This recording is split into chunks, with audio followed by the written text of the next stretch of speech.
Olá, queridos alunos, tudo bem com vocês? Aqui é o professor Davi Magalhães para mais uma aula do meu canal, nosso canal, Geografia em 10 Minutos. E hoje eu trago um tema para nós trabalharmos aqui muito importante. Um tema que sempre é palco, muitas vezes, de algumas inquietações nossas no dia a dia. E na sala de aula, nas aulas de Geografia, com certeza, quando o professor fala que vai falar sobre trabalhar vulcões, terremotos, abalos sísmicos, fica sempre uma curiosidade. De onde vêm as forças que formam esses processos? Será que o ser humano tem alguma participação? Bom, já te adianto que com certeza não. Os terremotos, abalos sísmicos, vulcões, maremotos, tsunami, são fenômenos da natureza que eles ocorrem por uma força muito maior. Mas, antes de mais nada, não esquece de deixar o like, compartilhar e deixar o seu comentário, né? Para que esse nosso vídeo ele tenha um significado importante e o YouTube perceba a sua significância. Bom, o tema da aula de hoje, como eu já disse, é estrutura interna da Terra. Nós vamos poder, através dela, compreender como esses processos eles ocorrem. Por quê?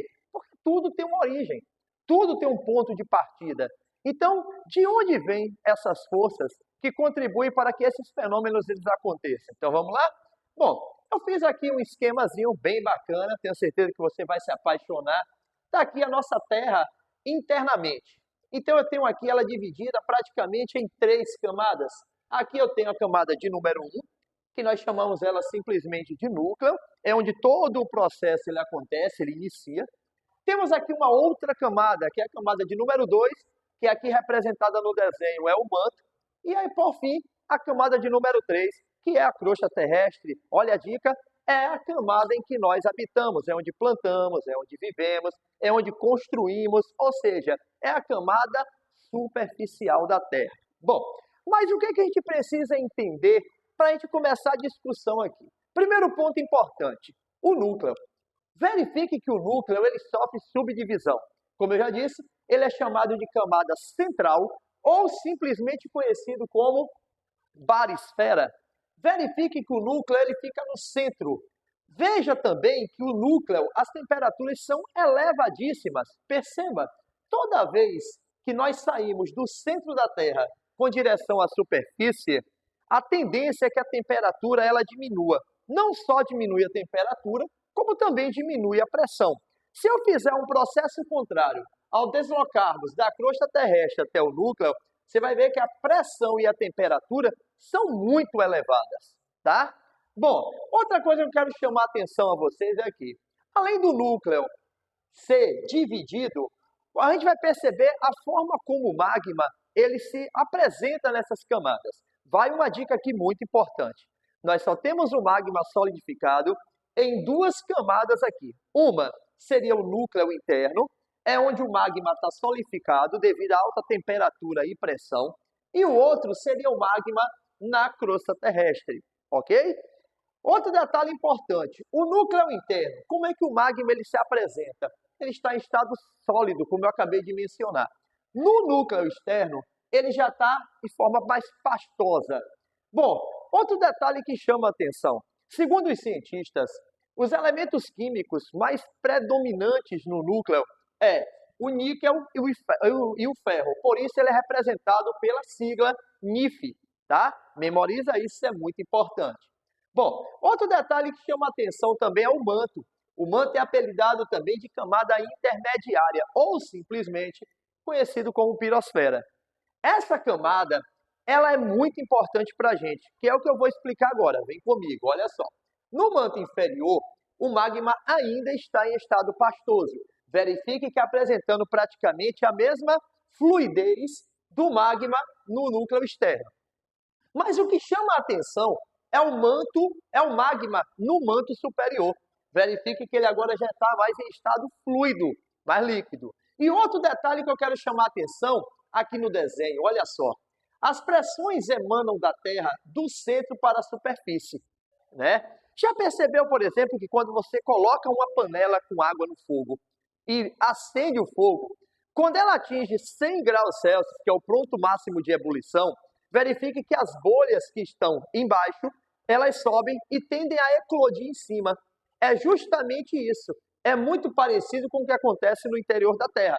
A pressão que sai do interior da Terra, ela vai subindo, chega em cima, ó, ela se esbarra com a crosta terrestre. E o que vai acontecer? Aqui, no manto superior, está o principal mecanismo que provoca o movimento, o deslocamento das placas tectônicas. Estamos falando na camada aqui chamada de astenosfera. São as chamadas células de convecção, ou simplesmente conhecidas como correntes de convecção.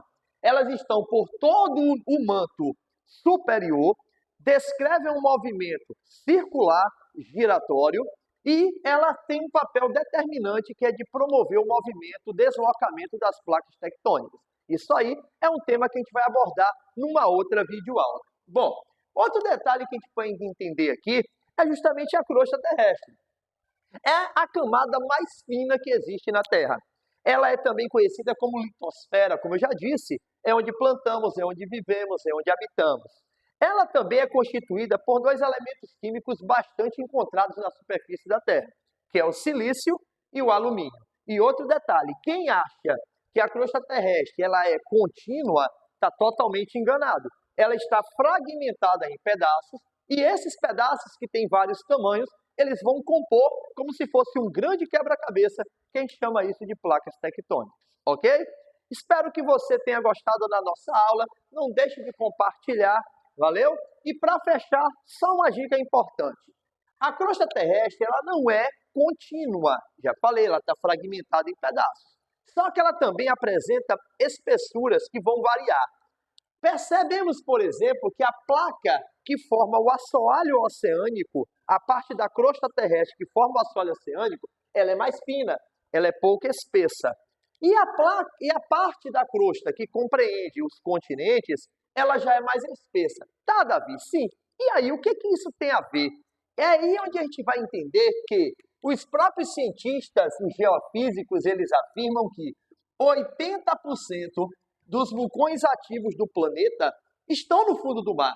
E 80% dessas atividades vulcânicas ocorrem lá.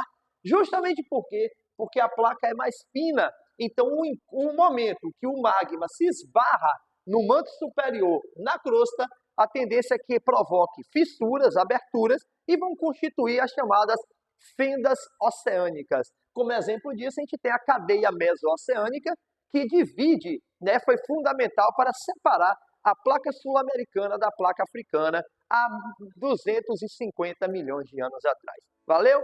Espero que você tenha gostado. Até a próxima aula. Um beijo, valeu, fui!